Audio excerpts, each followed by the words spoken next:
The Facade Files with Ace Hawkinson presents The Mold Man. Stay tuned, right here on Channel 93.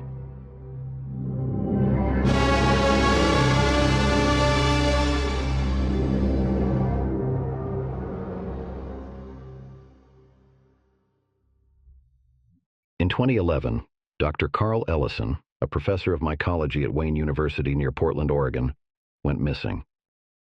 Dr. Ellison had gone on a 3-month sabbatical over the summer, but he did not return. Typically known for his friendly and relaxed personality, he was described as withdrawn, erratic, and aggressive by the colleagues who saw him last. I'm Dr. Gerald Wilson, and I'm a professor of biology at Wayne University. I worked with Carl on a number of projects and publications throughout the years. He was one of my closest colleagues and a good friend. The last time I saw him was at my office. He stopped by unannounced, which was unlike him. He looked disheveled, and he seemed somewhat manic. He told me he made a significant breakthrough regarding a new species of mold he was working with. He then pulled out a sample of the mold and asked me to taste it. I thought he was joking, but he insisted.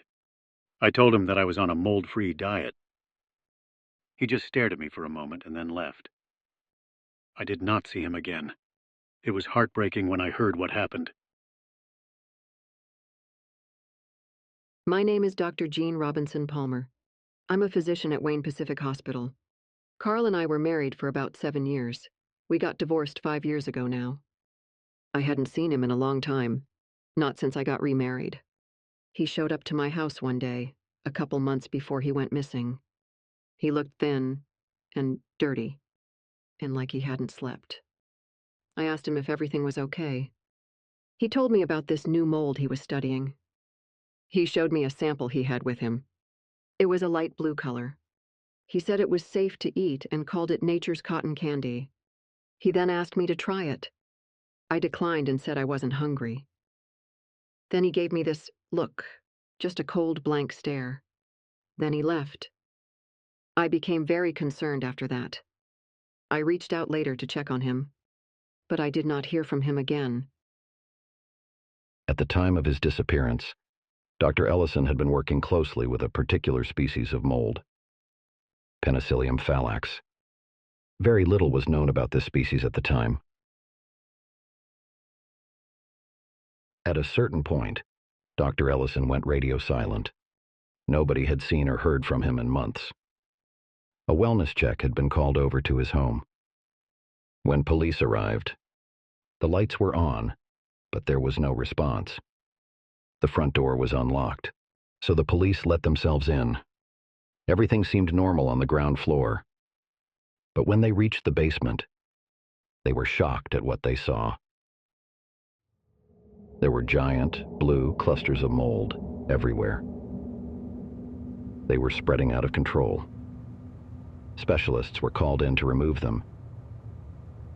The largest cluster had nearly consumed an entire room. As this cluster was being removed, a body was discovered underneath it. The skin had turned the same color as the mold, and numerous clusters were growing out of it. It was identified as Dr. Ellison. His body was taken to the morgue at Wayne Pacific Hospital, as he was believed to be deceased. The following morning, something baffling occurred. Dr. Ellison's body was gone. It is not known what happened to it. An investigation into the odd disappearance was conducted, which included the security camera footage at the hospital. The footage has been sealed, but an image taken from the footage that night has recently been leaked. This is the only known image from the sealed security footage. It's not known if the mold growing in Dr. Ellison's basement was the result of an accident or something more intentional. But before his disappearance, he was last seen removing blue mold samples from his lab. Roughly 2 months after Dr. Ellison's body went missing, a photographer by the name of Zach Dantas was hiking alone in the Tillamook State Forest. He never returned home. His girlfriend, Kelly Bremer, reported him missing. A search party located his remains not far from a campsite. His camera was discovered on the ground a few feet away. This was the final image captured by Zach's camera, and believed to have been taken moments before his death.